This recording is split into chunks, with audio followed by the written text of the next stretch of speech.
And our next presenter is Zaria Edwards, and she's going to be presenting on politics and education for those of you who are still tuning in. Hello, how about now? My name is Zaria Joy Edwards. Can you hear it now? Yes, I can. Okay. Today I'll be presenting about politics and education, but more importantly, instability in America's public education system. First, I'll touch on the history of our education system. Pre-integration, all schools were racially segregated. Most Black students were not able to receive quality education, but most whites were. Brown envisioned that if these students were desegregated and assigned to schools without regard to the color of their skin, the goal of integration would finally be met. Quality education in an integrated setting was expected in the decades following Brown, but it didn't exactly work out that way. In the early 1950s, public schools were legally integrated. However, in the 1970s, the wounds of segregation were still very raw. With only rare exceptions, Black students had nowhere near the same education experience as whites. The Civil Rights Movement, school desegregation, and the war on poverty helped bring a measure of equality to the playing field.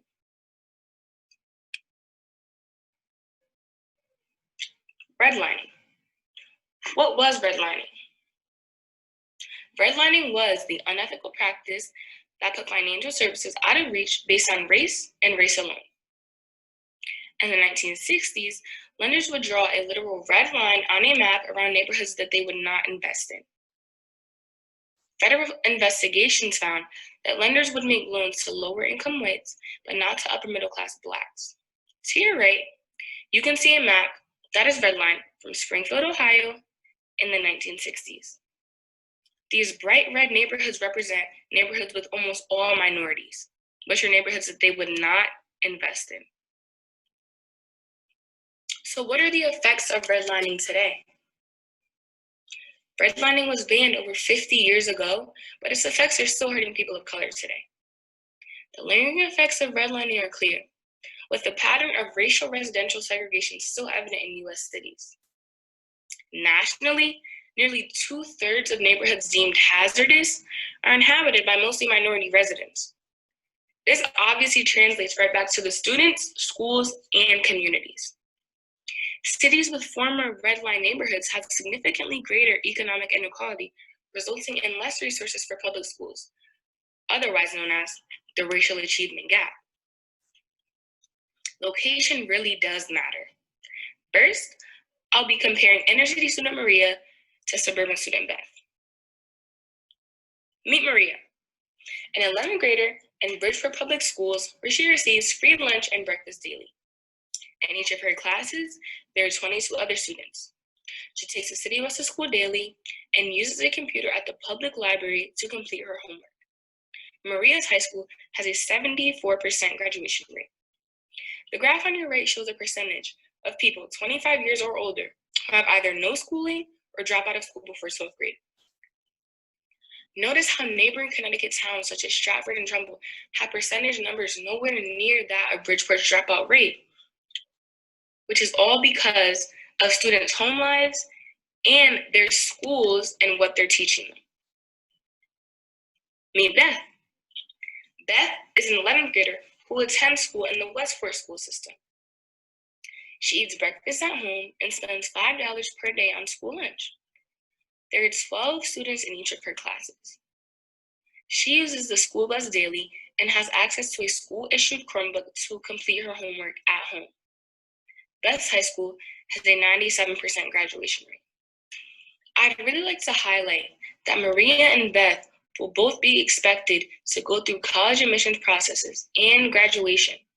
While Beth is able to utilize SAT prep classes and junior meetings, Maria does not have those necessary resources and probably does not even know that they exist. All while Maria is already academically at a disadvantage because of her school. Next, we can talk about inequality in school discipline. Comprehensive data released by the U.S. Department of Education offers a striking glance at the extent of racial discrimination plaguing the nation's education system. The data is troubling to say the least. For the first time in history, they also examined school discipline at a pre-K level, finding that Black students as young as 4 years old are already facing unequal treatment from school administrators. Black students accounted for 18% of the country's pre-K enrollment, but made up 48% of preschoolers with multiple out-of-school suspensions. Analysts found that Black, Latino, and Native American students are suspended and expelled at disproportionate rates. These troubling statistics show us that not only are minority students behind from the very start, these students are also being temporarily removed from their schools based solely on bias. Next, we can talk about racial disparities in standardized testing, or the white-Black test score gap. African Americans score lower than European Americans on standardized vocabulary, reading, and math tests, as well as tests that claim to measure scholastic aptitude. The typical Black student still scores below 75% of white Americans on almost every standardized test. However, this statistic doesn't imply that all Black students score below whites. There is obviously a lot of overlap between the test scores, but the gap is there for sure. This graph from the US Department of Education shows that American schools are still separate and unequal. Black students entering kindergarten for the first time score lower than their white counterparts in basic reading, math, and science. I maintain the point that it's not about the test scores, but that their abilities may or may not even be reflected in the test scores.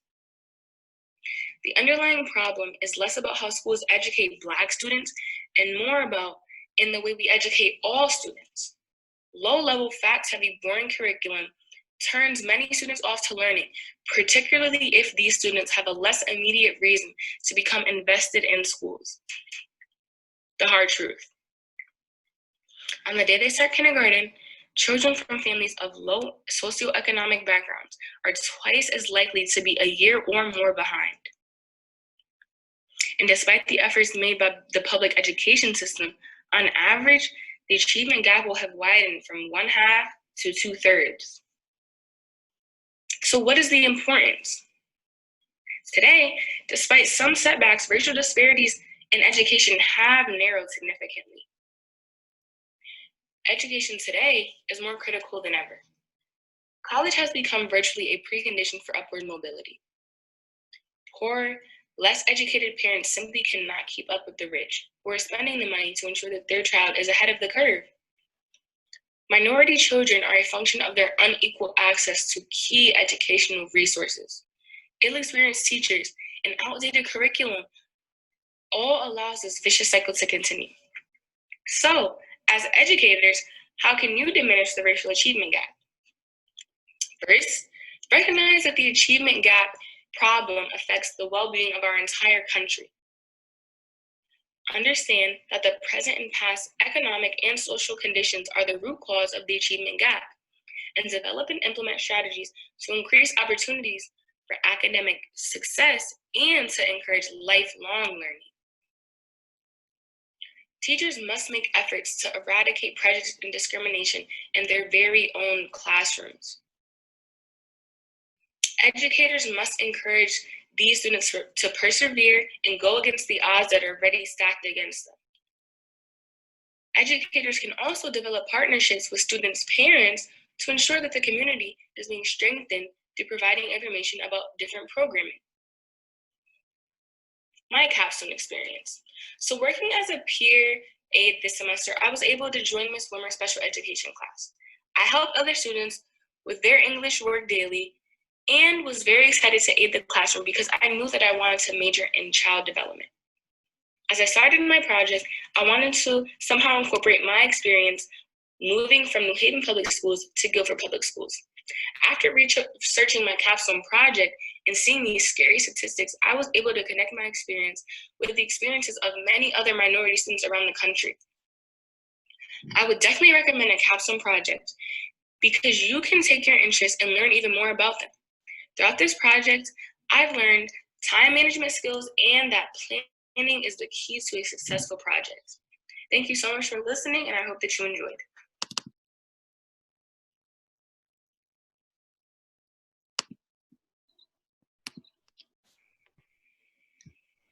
Hello. Hello. My name is Edwards. Hi. It's like going again, sorry. Oh, is it playing again? You might just want to turn off the share. Okay. No. Nice job. Thank you. So what surprised you the most in your research, would you say? Honestly, some of the statistics, especially about like kindergartners or preschoolers, you don't really realize that the gap is not just about learning, it's about home life, it's about everything, you know, and that's really what surprised me the most. Yeah, absolutely. Is there anything that you think we can do to kind of help with that as educators? I think the most important thing is really realizing that the gap is there and understanding that each student might need something different, really depending on where they're coming from or even their cultural background. You are going to have to take a different approach with every different student. But I think that it's important to know that it's okay that it's there, but we have to do better and talk to each student about how they're feeling as well. Absolutely. And I think that's great. And I think you're brave to come on and say that and to share your experiences. And I think that's incredible. So Thank you. And you did a nice job with the video too. I enjoyed it. Thank you. I'm going to open up the chat feature if anyone wants to make comments. I think someone gave you a shout out here. Yeah. So if anyone has questions or comments, feel free to use the chat feature on the bottom there, and I could read those aloud.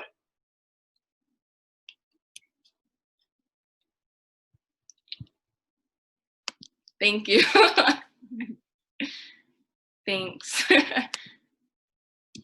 So I know you only had a little bit of time in Miss Wimmer's class, but Yeah. I know a little bit of time working with her and then with the distance learning, and we were all home, that kind of stopped. But can you tell us a little bit about your experiences at all working with the students in Guilford High School?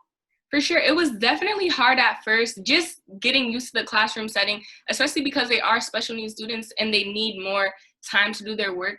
But I really enjoyed working there because I kind of realized maybe I don't want to become a teacher. Maybe I more want to study just child studies as a whole in college and kind of just see what interests me more. So being in that classroom definitely opened my eyes to that.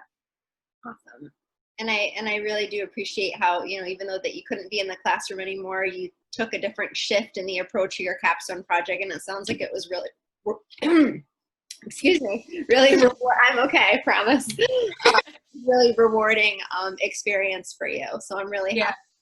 You know, sometimes things happen for a reason, and you know, I know it was disappointing not being able to work with the students anymore, but it sounds like you took a good shift in your project, and that's great. Yeah. Thank you. We have another comment here. This was a very brave and important presentation. Thanks for sharing. And I think we can all agree on that. Yeah. Thanks.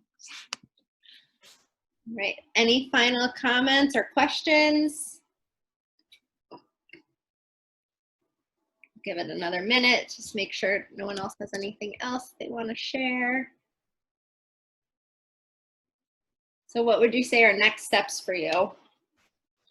I'm not sure. I definitely want to research more just because this kind of opened my eyes to how much more the education system can change in America, and especially just like New Haven to Guilford, such a small distance away, but there's such a big difference in how students are learning and what resources they're available to. So I don't know, I think maybe talking to even some administrators about how to improve these school systems is what I'm really interested in now, so. Yeah. Awesome. So maybe a second capstone project in your future to kind of a continuation. Yeah. All right. Well, nice job tonight. Thank really you. impressive. I'm glad that you're able to join us. And this is from Mr. Maseni. You have a tremendous head start on a future in education. Thank you. I'll agree on that.